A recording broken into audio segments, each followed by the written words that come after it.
The first presentation will be by Luis Tosina Fernández from Spain, and it will be about his survey on the use of proverbs in the adventures of Asterix the Gaul. I give the floor to Luis.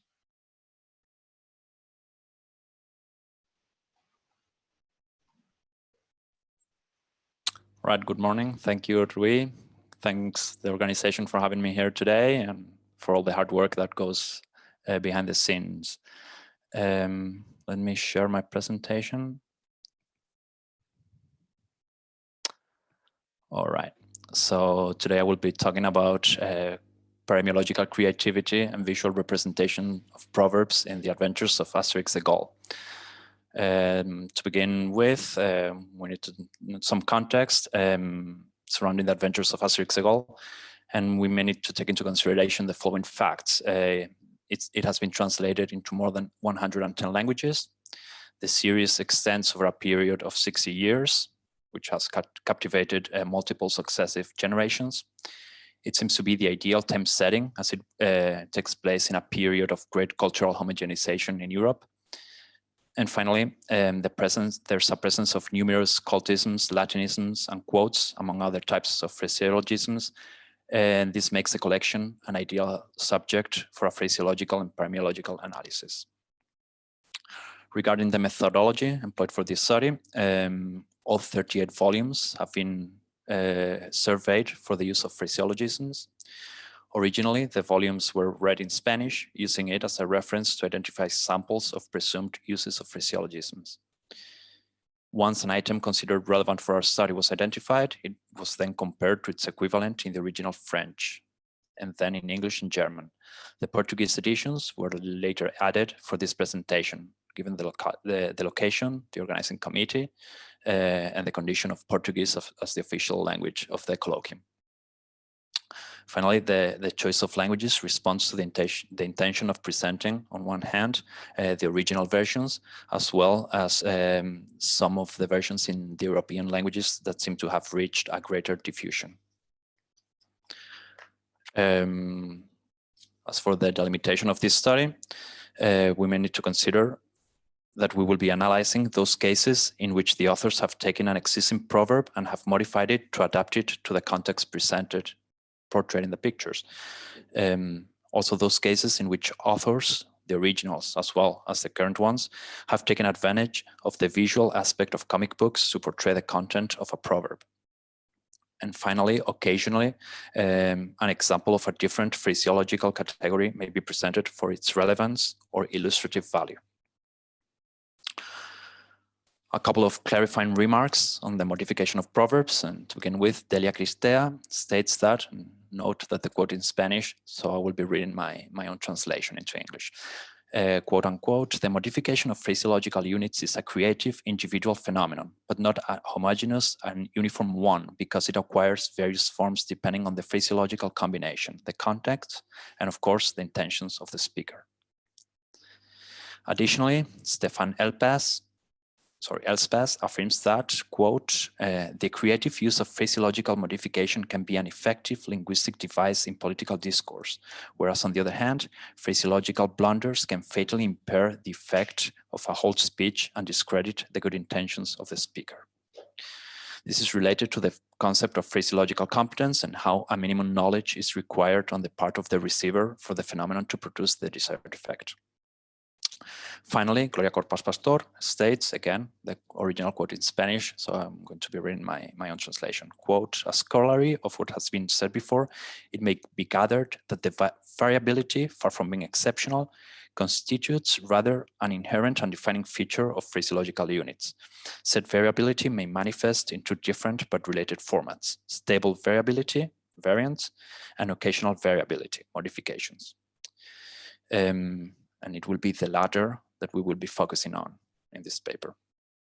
So in relation to the paremiological creativity shown by the authors, we will take a look at how the following proverbs have been used. While there's life, there's hope. Don't sell the bear's skin before you've got it.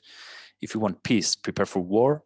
If the mountain will not come to Muhammad, Muhammad must go to the mountain, and man cannot live by bread alone. Also bear in mind that the items have been sorted according to the date of publication of the original volume in French. So that's the first proverb, well, there's life, there's hope. And this is found in Asterix and the Big Fight. And as can be seen, it's a well-known proverb in all of the 5 languages analyzed. So here, if we take a look at how the proverb has been used in the different versions, we observed how they all follow the same practice of substituting life for cauldrons or pots, except for the English version, where Asterix's utterance is substituted for the idiomatic expression to take the pot luck, meaning a situation or circumstance in which the outcome is uncertain, but where one takes a chance in the hopes of achieving a fortunate or beneficial end result. This is the very first example, and we can already see discrepancies among the different versions analyzed. The next example is taken from Asterix and the Roman Agent, and it's the proverbial expression, don't sell the bear skin before you've got it.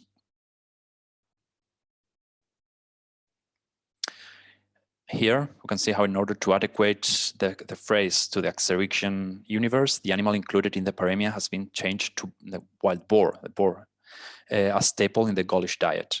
The English version, again, being the exception, as the translators, Anthea Bell and Derek Hockridge, choose to deviate from the original, substituting the well-known item for another phraseologism to count on valuable vases. Here we may start to find a pattern as to the flexibility with which translators deal with phraseology. In Obelix and Company, one of my personal favorites, we find the paremia, if you want peace, prepare for war. Here at some point in the story, a young cartoon version of former president of the French Republic, Jacques Chirac, modifies the Latin version of the phrase si vis pacem para bellum, changing the second half and substituting it for, quote unquote, by manners, in order to adequate it to the plot of the story, according to which Caesar is following his instructions to finally sow discord in the Gallic tribe in order to be able to conquer it once and for all. In this case, though, it's the Portuguese version, the one that deviates from the original, deleting the reference to the paremia and turning it into economic lingo. And it says, pardon my Portuguese, quote, continúa a comprarlos aumentando os preços. No pare de comprar mentiras, end of quote. On a later page, Preposterus repeats the same sentence, but it's scolded by Julius Caesar, who claims that he's the one to make the classical remarks. We can observe how in the Portuguese version, part of the effect produced is lost as the one of those classical remarks has been deleted. The si vis pacem para bellum. In the first Asterix album in the 21st century, we find an allusion to the proverb, if the mountain will not come to Muhammad, Muhammad will go to the mountain. In this case, Asterix's mom is visiting the village for Asterix's birthday and makes an allusion to the proverb to make a veiled reproach to her son's apparent disinterest in visiting her. Even though all the examples have that proverbial tone to Asterix's mom's utterance, it is the Portuguese version, in the Portuguese version, that the translators include the canonical wording for the proverb, as can be seen right in the center of the slide. Ya que a montaña não vai a Maomé, ven o Maomé a montaña. Again, apologies for my Portuguese.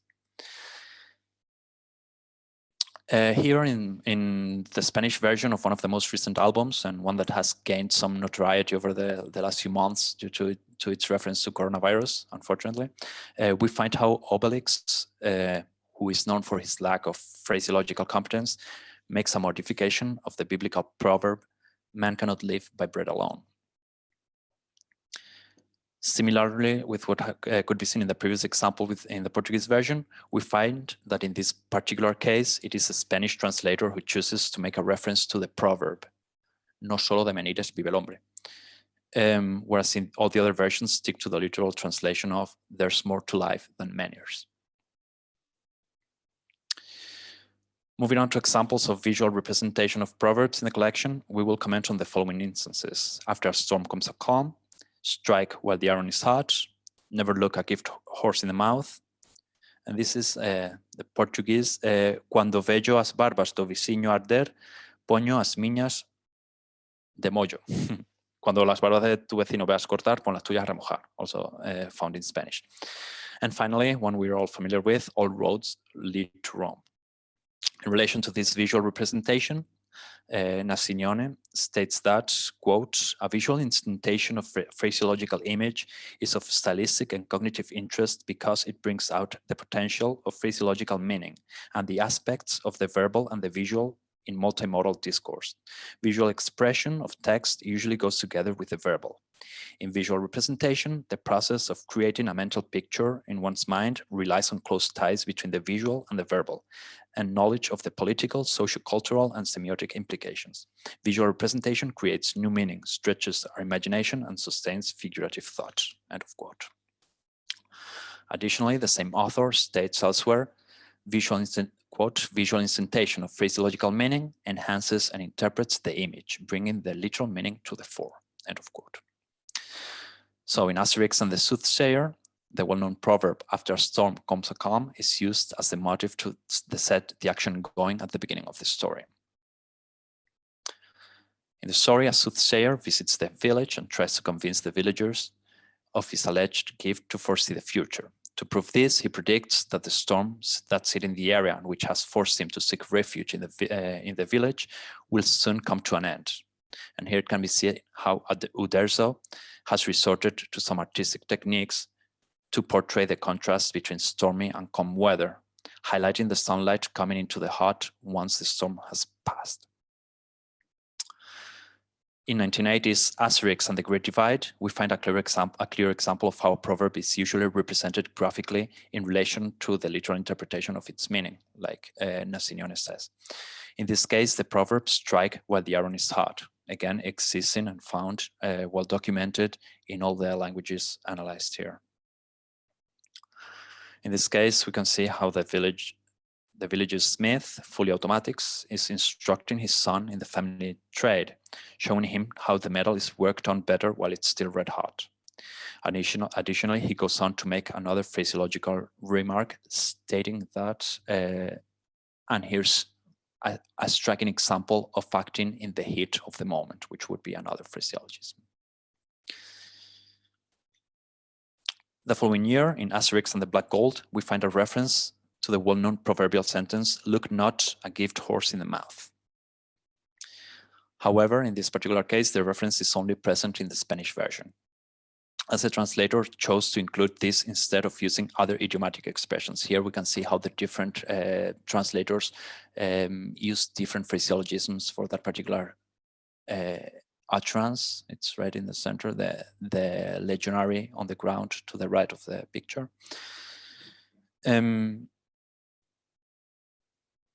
And yeah, this shows us how translators take advantage of the opportunities that proverbs offer to deal with the always complicated task of translating phraseology. And this seems to be a fairly common practice, at least in this series. In 1987's Asterix on the Magic Carpet, we find an even more interesting case of translators using proverbs as a translation tool. In this case, both the Spanish and Portuguese version use the proverb, cuando las barbas de tu vecino vas cortar, pon las tuyas a remojar, cuando vejo as barbas do vizinho arder, ponho as minhas de mollo, which loosely translates as, when you see that your neighbor's beard is being shaved, put your own to soak. This proverb is used as a warning about a foreseeable misfortune that has already happened to someone close. Oh, sorry about that. When comparing how both the original and the other translations deal with this passage, the inclusion of the proverb seems completely spot on, given the importance that water has in the story as the motivation for the whole plot, and how the other versions deal with the issue, all of them using figurative expressions related to water, cooling off, etc. In the already mentioned album, Asterix in Italy, we find in the very first panel a subtle reference to the proverb, which has motivated the slogan for this colloquium, all roads lead to Rome, which is to be found in the exact same formulation in all 5 languages referred to here. And also I allowed myself a little joke there on that slide, all roads lead to Tavira. Thus, the reference made to the proverb can be seen in the introduction by the narrator, who states, quote, Italy, what a better symbol of its dazzling civilization than its wonderful roads. They arrive straight and reliable from every corner of the known world, and they all lead to Rome. And finally, to tie up this section, in the most recent album in the series, Asterix and the Chieftain's Daughter from 2019, we find a visual representation of the well-known proverbial expression to kill two birds with one stone, which is again found in all 5 languages. Here in the picture, we see how Adrenaline, the daughter of legendary Gaulish chief Vercingetorix, has been captured by a hired kidnapper by a narrow shot that has got her by her torque, the traditional Gaulish neck ring, and which motivates his use of the popular phrase. We have seen some examples in which the authors have taken advantage of the opportunities that proverbs, particularly those that are widespread across European languages, grant them for their illustrative value. However, I would like to present a few other examples of other types of phraseological units that have been used in this manner with remarkable results.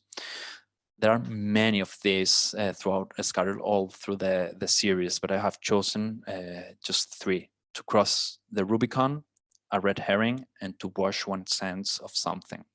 The first one, to cross the Rubicon, can be found in Asterix in Hispania. And it's in this picture. As you may see, there is no river anywhere to be found. Instead, we are presented with a red-haired or rubicund Gaul who has been taken hostage and whom Caesar has refused to have executed. Nevertheless, when looking at the English and German versions, we find that they have obviated the reference and have chosen to translate it freely in spite of the existence of the phrase being documented in all 5 languages.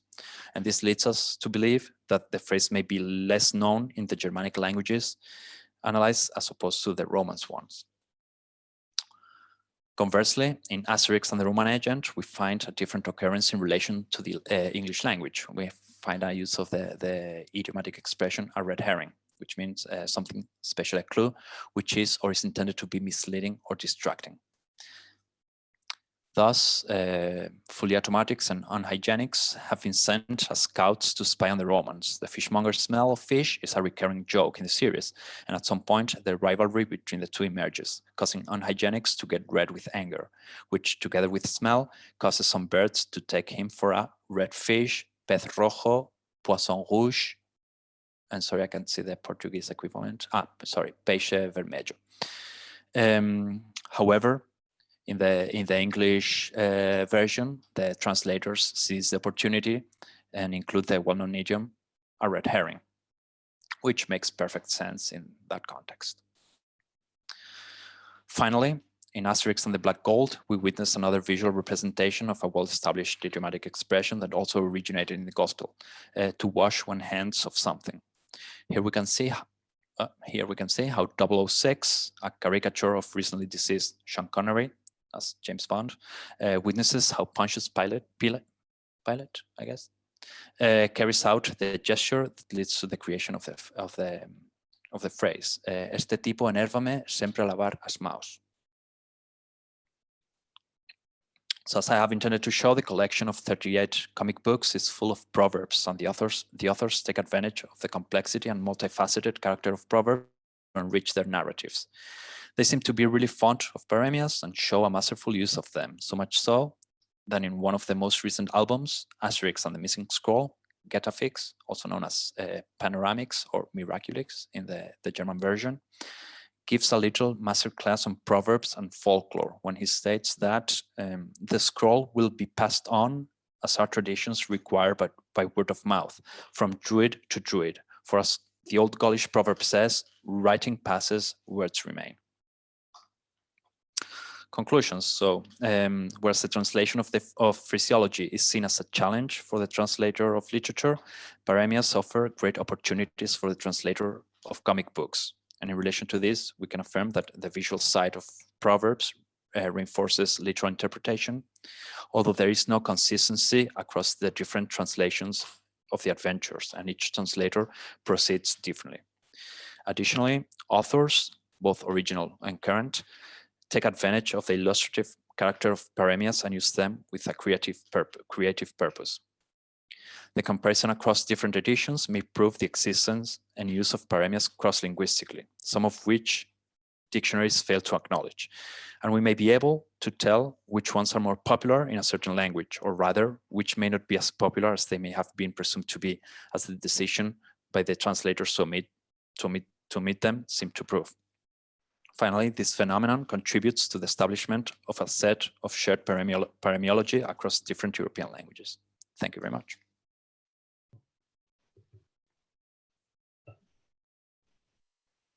Thank you, Luis, for such a fine research work. I enjoyed a lot, and I reminded the old times. Here are some questions from the audience.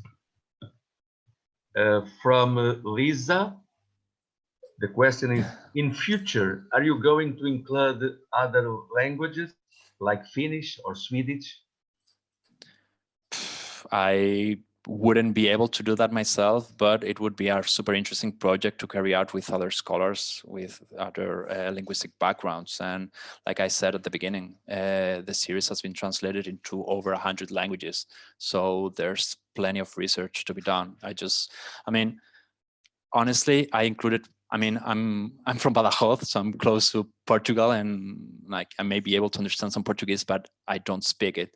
I included it for this presentation. However, I speak Spanish, obviously, and English, and I have studied some German and some French, so that allowed me to include, or with the help of dictionaries and whatnot, to include those languages.